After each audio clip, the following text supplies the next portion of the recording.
Welcome back, everybody, and Happy New Year to you. This is day one of the new year. Actually, day two of the new year in the calendar. However, most people have today off because it's a Monday. Isn't that wonderful? Monday should always be a day off. The weekend should be Friday, Saturday, Sunday, Monday. 4 days off. Work 3 days.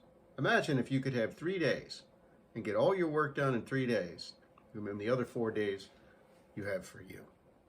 So many of us would not do that. So many of us would find something to do to keep us busy, something to do to keep us productive, something to do to keep us earning, something to do to double down on our energy levels that we have, that we can somehow provide more income for our family, ourselves, our dreams, our hopes.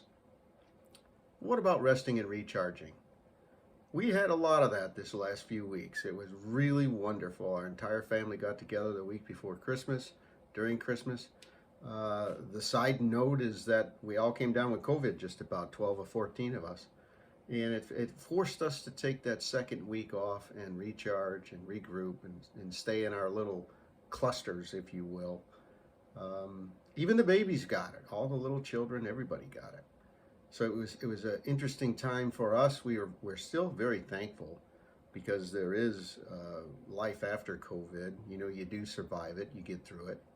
So that's how we entered our new year, with a humbling experience of being incapacitated to a certain degree and a certain level. It doesn't appear that anybody's life was threatened.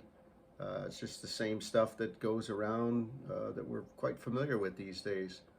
Tired and achy and just want to sleep. And I still have the residual of what I think is a head cold, but I feel great, So I posted a video and said, hey, I'm not going to be a stranger. And then I went AWOL for 10 days.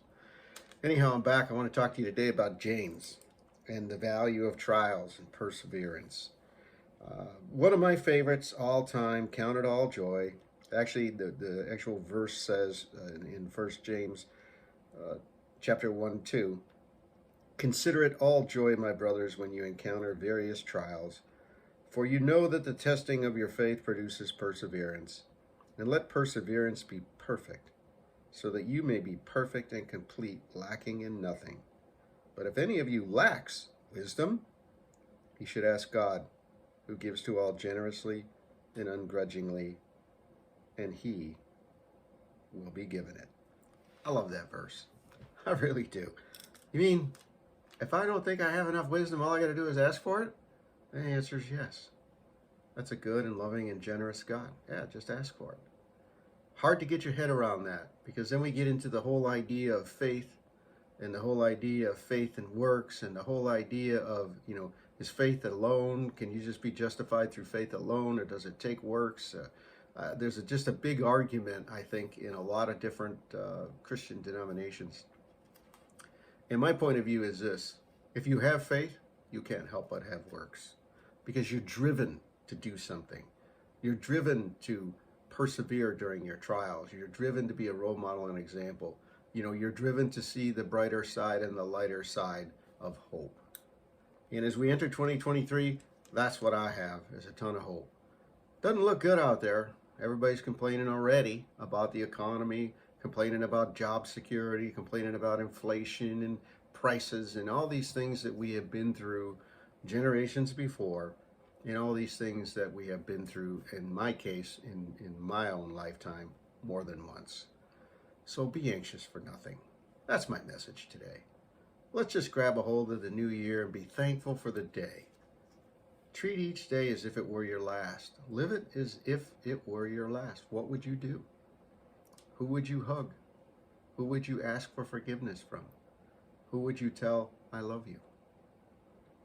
That maybe you have never told. What would you do if today was your last day? So think of that a little bit. That's a short message for me today. And I just wanted to reach out to you and let you know that I'm praying for you. I'm in your corner. And I sure appreciate each and every one of you that are on the E5 Leader channel and the Be a Man channel more specifically. And I thank you for that. And I look forward to seeing you all in the future. God bless you. Have a beautiful start to a beautiful year. And may your year be filled with health and safety, prosperity and abundances as a reflection of God's goodness in your life. God bless you. Talk to you soon.